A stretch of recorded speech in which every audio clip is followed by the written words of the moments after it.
Hi everyone, welcome to another vlog of Bong Girls. ये है Wednesday morning का vlog. Around 11 बजे के आसपास हमने होटल से चेकआउट करके निकल गए थे हम एयरपोर्ट की तरफ। एंड सेम डे पे मम्मी पापा लोग सुबह 9:30 बजे ही निकल गए थे बिकॉज उनकी 12 बजे की फ़्लाइट थी।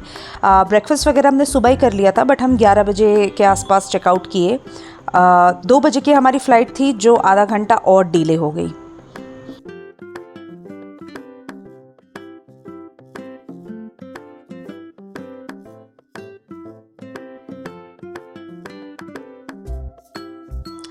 एंड बेंगलोर का मौसम बहुत ही ज़्यादा प्लेजेंट था।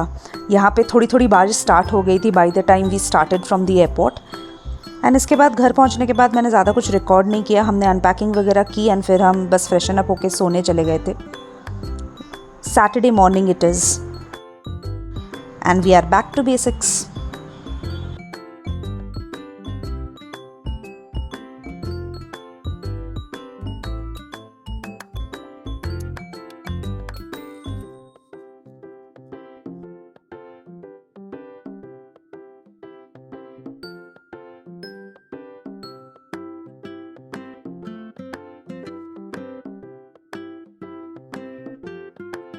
एंड इसके बाद ब्रेकफास्ट बनाने की तैयारी कर रही हूँ मैं। आज ब्रेकफास्ट में है cheese mushroom omelette with bread toast. सबसे पहले हम मशरूम को थोड़ा सा प्रोसेस कर लेंगे। इसके लिए वाइट ऑयल में मैंने डाला है कटे हुए मशरूम्स। उसमें डालेंगे थोड़ा सा नमक, toss and turn for 5 to 6 minutes and it's done. Mushroom का कुकिंग टाइम बहुत कम होता है, इसीलिए इसको बनने में बहुत ही कम टाइम लगता है।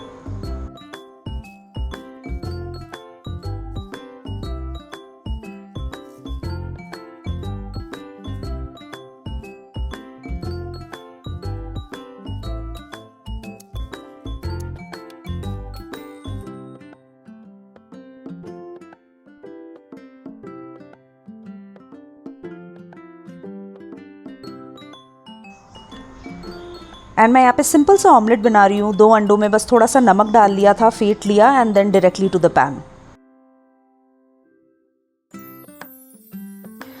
एंड एक बार हमारा ऑमलेट रेडी हो जाए उसके बाद बस मैंने यहाँ पे मशरूम्स को अच्छे से लेयर कर दिया। ऊपर से मैंने जो अमूल का प्रोसेस चीज़ होता है उसका एक स्लाइस को मैंने बस काट के इसके ऊपर डाल दिया था and folded it. Our mushroom omelette is ready.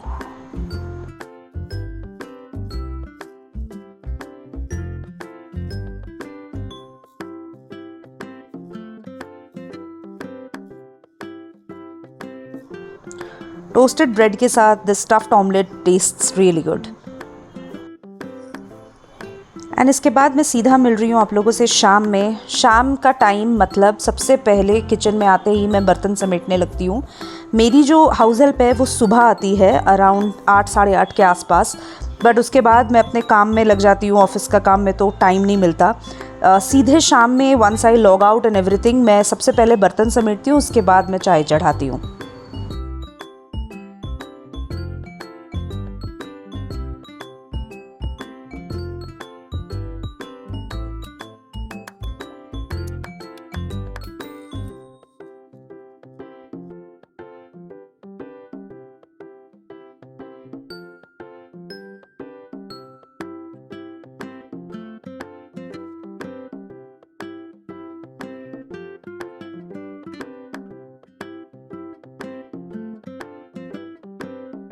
And मुझे है ना आप लोगों को एक चीज़ दिखानी है। ये है स्टील वायर का डिश क्लॉथ। ये मैंने मंगवाया अमेज़ॉन से। यहाँ पे तो इसका प्राइस लिखा हुआ है 999, बट ये इतना महंगा है नहीं। इट्स जस्ट 170 एंड 6 शीट्स आती हैं इसमें। ये स्पेसिफिकली ना जो हम स्टील वायर नहीं यूज़ करते जब हम लोहे की कढ़ाई या एल्युमिनियम की कढ़ाई हम धोते हैं, ये उसी का क्लॉथ सिस्टम है। और इससे ना आपके हाथ भी कम रफ होते हैं। स्पेसिफिकली जब भी आप एल्युमिनियम का या लोहे के कढ़ाई, जब आप स्टील वुल जो आता है हमारा स्कॉच ब्राइट का, वो उससे आप धोगे ना तो वो बहुत ही ज़्यादा देखना आप हाथ पे तो असर पड़ता ही है एंड बहुत रफ़ होते हैं।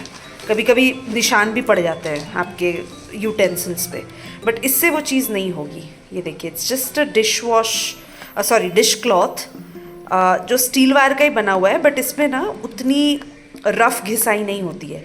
ये मैंने ना जून मंथ में मैं होम टाउन गई हुई थी धनबाद, और वहाँ पे मैंने अपने सिस्टर इन लॉ के घर पे ये देखा था। तो आई वॉज वंडरिंग कि ये चीज़ है क्या। फिर मैंने थोड़ा गूगल किया, उनसे पूछा, अमेज़ॉन वगैरह में सर्च किया, तो फिर मुझे ये मिला। एंड 6 शीट्स आई हैं 170 रुपीज़ में, and it's quite good.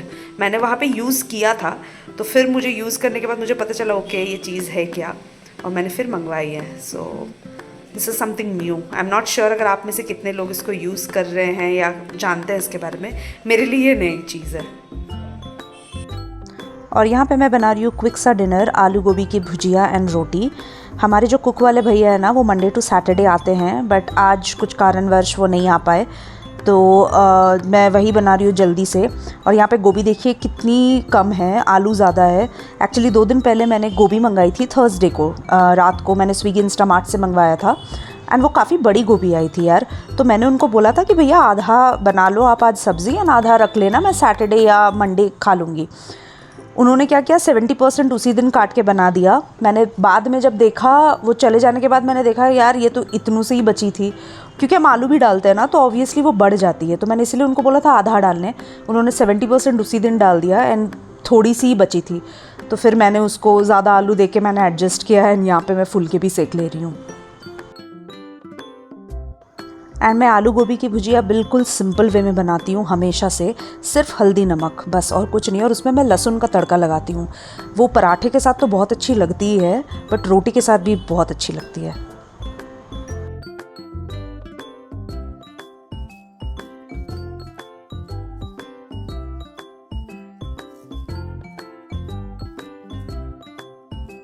Hi everyone, and हमारा डिनर विनर सब कुछ ख़त्म हो गया है। सैटरडे ऑलमोस्ट ख़त्म हो गया है। मैं अभी जस्ट किचन विचन क्लीन करके सब कुछ आई हूँ। एंड हमारा जो अंडमान का ट्रिप था ना, वो काफ़ी अच्छा था। 7 दिन का ट्रिप था, बट ये लास्ट 2 दिन में जो मैं टैन हुई हूँ, मेरी शक्ल से आपको समझ में आ रहा होगा, मेरा जो फोरहेड है पूरा जल चुका है। एंड जॉय ना मेरे से ज़्यादा कंप्लेक्शन में फेयर है, तो उसकी तो हालत बहुत गंदी है, मतलब वो पहचान में ही नहीं आ रहा है लिटरली। एंड ये 2 दिन का, लास्ट 2 दिन का जो कड़क धूप हमें मिली ना, from Neil Island to Port Blair, जिस दिन हम आए, एंड पोर्ट ब्लेयर में लास्ट डे जब हम बाराटांग एंड लाइमस्टोन केव देखने गए थे, ये उन दोनों दिन का टैन है। उन दोनों दिन खतरनाक वाली मतलब धूप थी। इनिशियली जब हम पोर्ट ब्लेयर पहुँचे थे ना, फर्स्ट 4 डेज जब हम वहाँ थे, तो मुझे ना थोड़ा डर था, बिकॉज कॉन्स्टेंटली बारिश हो रही थी, पूरा दिन ड्रिजलिंग हो रही थी। तेज़ बारिश नहीं हो रही थी, पर ड्रिजलिंग हो रही थी। तो मुझे लगा था यार पता नहीं मतलब बोट्स चलेंगी नहीं चलेंगी, हम वाटर राइड कर पाएंगे कि नहीं, इतनी बारिश हो रही है। हर जगह हम छाता ले लेके घूम रहे थे। बट बाद में हमें ये चीज़ रियलाइज़ हुई ऑन द 5th डे कि नहीं भाई, वो पहले के 4 दिन बहुत सुहाने थे, बिकॉज बारिश की वजह से वेदर अच्छा था। एंड लास्ट के 2 दिन ना बिल्कुल भी बारिश नहीं हुई। जिस दिन हम लोग नील आइलैंड से पोर्ट ब्लेयर की तरफ निकले, उस दिन भी कड़क धूप थी। एंड द लास्ट डे जब हम बोट वगैरह से, क्योंकि पूरा बाराटांग का फॉरेस्ट आपको जो क्रॉस करने के बाद आप जब लाइमस्टोन जाते हो, वहाँ पूरा स्पीड बोट 2-3 बोट चेंज करके आपको जाना पड़ता है। तो उस बीच में जो हमें धूप मिली, मतलब खतरनाक वाली, एकदम कड़क धूप बोलते हैं ना, एकदम कड़क धूप थी। मतलब लिटरली हम जब स्पीड बोट से मैंग्रोव वॉक की तरफ आगे बढ़ रहे थे, तब हमारे बोट में कुछ लोग थे जो लिटरली छाता खोल के बैठे हुए थे, इतनी धूप थी। तो ये उन दोनों दिन का नतीजा है। बट नेवरदलेस आई थिंक अगर आप बीच जाते हो for a vacation, for a trip, तो tanning is something you have to expect. जबकि मैंने बहुत सारा सनस्क्रीन लगाया था, बट उसके बावजूद भी there is nothing much you can do about it. आपको वो सोच के ही जाना पड़ेगा कि टैन तो भैया होंगे अंडमान में। एंड मुझे लिटरली ना, मेरे कुछ रिलेटिव्स एंड फ्रेंड्स हैं जो अंडमान दिसंबर, जनवरी, फरवरी में गए थे, ये सोच के कि मौसम थोड़ा ठंडा होगा, बट उस वक्त भी गर्मी होती थी, मतलब होती है बेसिकली। एंड मानसून में मुझे लगा था पता नहीं क्या ही मज़ा आएगा, बट मज़ा तो काफ़ी आया, बहुत मज़ा आया। मौसम पिछले 4 दिन में बहुत अच्छी थी, तो लास्ट के 2 दिन अब कुछ कर नहीं सकते, अपने हाथ में नहीं था, तो it's fine. And overall trip actually बहुत ही ज़्यादा अच्छी थी। फैमिली ट्रिप हमारी फर्स्ट टाइम थी ये, दोनों पेरेंट्स साथ में गए थे, तो काफ़ी मज़ा आया, काफ़ी अच्छा लगा। मैं थोड़ी वरिड थी बिकॉज हमारे पेरेंट्स थोड़े से एजड हैं, तो मुझे लगा था पता नहीं अच्छे से घूम पाएंगे नहीं घूम पाएंगे, बट टचवुड सब कुछ अच्छा था। एंड मेरी जो फेवरेट चीज़ मैंने अंडमान में, मतलब देखिए बीच में तो सारे बीचेस ऑब्वियसली बहुत खूबसूरत हैं, बट मुझे पर्सनली हैवलॉक आइलैंड बहुत पसंद आया। उसके दोनों beaches, the Radhanagar beach and the काला पत्थर बीच, इतनी सुंदर, वहाँ का पानी, वहाँ का sand, it was so clear and it was so white. तो मुझे तो हैवलॉक आइलैंड बहुत पसंद आया। एक और चीज़ थी सेलुलर जेल में लाइट एंड साउंड शो। जिस दिन हम सेलुलर जेल गए थे ना, आफ्टर मतलब पूरा घूमने के बाद शाम में वो शो होता है एंड वहाँ आप रिकॉर्डिंग नहीं कर सकते, इसलिए मैं नहीं उसको डाल पाई व्लॉग में, but it's something worth seeing. I mean अगर आप लोग अंडमान के लिए प्लान कर रहे हो या कुछ, रिक्वेस्ट है मेरी, प्लीज़ उसको अपने आइटनरी में रखिएगा, प्लीज़ डू वॉच इट। वो शाम के वक्त ही होता है after the sunset, because Cellular Jail का जो वो पिलर्स होते हैं ना, उन पे वो लाइट एंड साउंड थ्रो करते हैं। मैंने लाइट एंड साउंड शो बहुत देखे हैं, बट वो ना स्क्रीन्स पे होते हैं। This was something very different. I mean उन्होंने स्क्रीन तो लगाया हुआ था, बट पिलर्स में पूरा उन्होंने स्टोरी बताया about the Cellular Jail. It was for I think 45 minutes का था वो पूरा शो, and it was like I cannot even express. वो इतना सुंदर, इतना अच्छा था ना। अफसोस मैं रिकॉर्डिंग कर नहीं पाई because it was not allowed, but it's worth seeing. तो अगर आप अंडमान का प्लान कर रहे हो तो प्लीज़ प्लीज़ प्लीज़ उसको ज़रूर से देखना शाम के वक्त।